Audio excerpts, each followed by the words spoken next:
Hello lovelies, today I'm sharing a vibrant split cup acrylic pour with a metallic glow and striking colour palette that really pops. I use 5 gorgeous colours.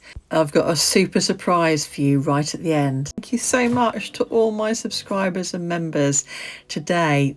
And here's a glimpse of Jill's piece of art. Some beautiful coasters. Look at the colour palette that she's used, and she's from MJ Fluid Art. So thank you so much for suggesting the colour palette for today's metallic glow split cup. So if you're a beginner and you love acrylic pouring, this could be the ideal technique for you. So I'm going to go through the colour palette to begin with. There's vanilla or cream. It's more of a vanilla colour, I think. I've used this white by Crawford and Black as the main colour, and I've just used a little bit of Daily Rowney yellow. Now with this red one, I've got 3 colours in here. I've got fluorescent orange, iridescent orange and bright red. The blue there is iridescent blue-green. The gold is iridescent gold, all by Pebeo other than the 2 Daily Rowneys. And then in the dark blue, I'll show you here, I've got the Daily Rowney ultramarine blue with a touch of black. It's one of my favourite colours. I see it as a midnight blue, especially when it dries. And that's the Crawford and Black there. I use Liquitex Gloss Pouring Medium in all of my paints, and I only use 20%, so I mix all the paints, and I've put all the details for doing that in my description below, and there's a playlist, and that will just show you step by step how to mix paints. So let me know if you have any questions. I'm using this coral colour which Jill suggested. First of all, she wanted salmon coral to be the main colour, and I mixed this with 3 different paints. It's quite a vibrant colour, sort of salmon colour, but it's still got a bit of red in it. But you know how salmon at its brightest when you think it's really fresh? That's the colour there. And I wanted to use it on the outside of the chamber, so it ended up being the most dominant colour. And I'm putting the other colours, the midnight blue, the iridescent blue, gold, and then I'm going to put, because I don't want too much gold in there, I'm going to put the rest of that vanilla cream on top. It's almost red, white and blue, isn't it? Different blues. So I'm really carefully filling the chambers. Now this is just an example of 5 chambers. You can use a split cup of 2, 3, 4, 5, 6, however many chambers you like, and you can layer each chamber. So you tilt the cup until the colours start coming out, and you can see here that there's more red coming out initially. I say red, more sort of coral salmon colour, but it is quite a vibrant, almost crimson red when you look at it, isn't it? And you hold it as close to the canvas as you like, or far away. Now you can see the difference as I lift it further from the canvas. The different patterns it has, it seems to have more of an impact. And because there's no base paint here, you're literally going straight onto the canvas. I really want to show you how you've got a bit more control over the pattern. If you've got a colour underneath, it does help the gliding of the paint in some way, but it also can lose the pattern more, so it keeps its form more. And that's why you see some of the fluid artists using the split cup technique with a base, and some of the fluid artists using it straight from the cup onto the canvas. So I'm having a lot of fun here just creating a pattern and wanting to create some sort of form, and just going for a sort of composition that feels right. I'm really enjoying the centre part here, and I'm getting in my mind ideas about how I'm going to tilt the canvas and stretch the paint out in a minute. So just watch these colours flowing together as the coral bursts through. Don't you think it's mixing with the blues and the metallics nicely? The metallic glow catches the light really beautifully in these colours. They're all iridescent colours, but they look quite metallic in the light. I'll show you at the end exactly how that shines through. It really shimmers, and there's a few cells in there, and the texture across the canvas is really gorgeous. So I'm going to leave you with some music. Enjoy the process, and I'll come back towards the end as I show you the wet and the dried result. And at the end, there's a little surprise. One of my students requested another technique. She was wondering if you could add another technique, which I'm going to show you at the end. to the split cup technique. So if you like just the split cup technique, this is for you. And at the end, if you want to add an embellishment while the paint is still wet with another technique, watch to the end and I shall see you shortly.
If you've been watching along, you can see I'm adding the chain pull technique.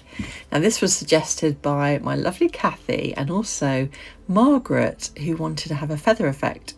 So there were one or two others that were looking at different techniques as well, and this is for you, my lovely students. I've got a workshop on February 3rd and we'll be doing the split cup technique, and I'll be bringing some chains as well for other people if they fancy a play. So you can see with the chain pull technique, if you're interested in that technique, I have a piece of chain. You can get it on a reel from Amazon. I lay out 4 different colours. You can have as many colours as you like. And I clean the chain off in between each colour dip. So as I dip the chain in, I cover all of the chain up to about the last 2 inches, let it stay there for a second, and then I choose my composition and I lay it down for a second or 2 really slowly, and I leave it for literally half a second, the paint settle, and then I pull off the canvas in different directions. So I repeat that time after time in different ways, layering. And I wanted to do it in this particular corner because it just seemed like it fit there. Enjoy the rest of this chain pull technique in this feathered way, and I shall be back shortly to show you the wet and dry results. So if you're gonna run, then run with me. If you got a drum, I've got your beat. We'll make our own path through whatever comes. I'll be your rock when the going's tough, because there's no love like our love. There's so much still to explore. 100 years, then 100 more. If we're rich or poor, I'll be there to hold you. So if you're gonna run, then run with me. If you got a drum, I've got your beat. We'll make our own path through whatever comes.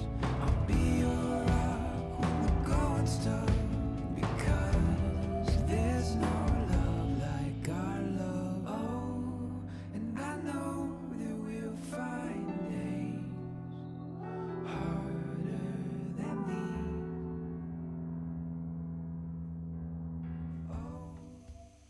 Here is the end result. What do you think? Oh my God, it's one of my favourite pieces, and I've never used the split cup technique in this way before. So it just shows however you use it, you can make it your own. What do you think? I'd love to know what you think about the colours, the composition, the split cup technique, how freeing it is, the way that I did it today, how you do it. Please give me feedback. I love to know. Let me know in the comments below. Wonderful being on this art journey with you, and please let me know what you're creating at the moment. If you're enjoying these videos, I'd really appreciate it if you like, subscribed, and hit the bell for more fluid art tutorials and fun mixed techniques pours. Don't forget that your art is a piece of you. I hope to see you again soon. Take care now. Bye.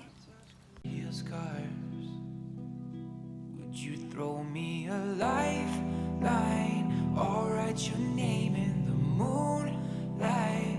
Walk side by side through the land mines, but don't let me run out of time. Waiting for a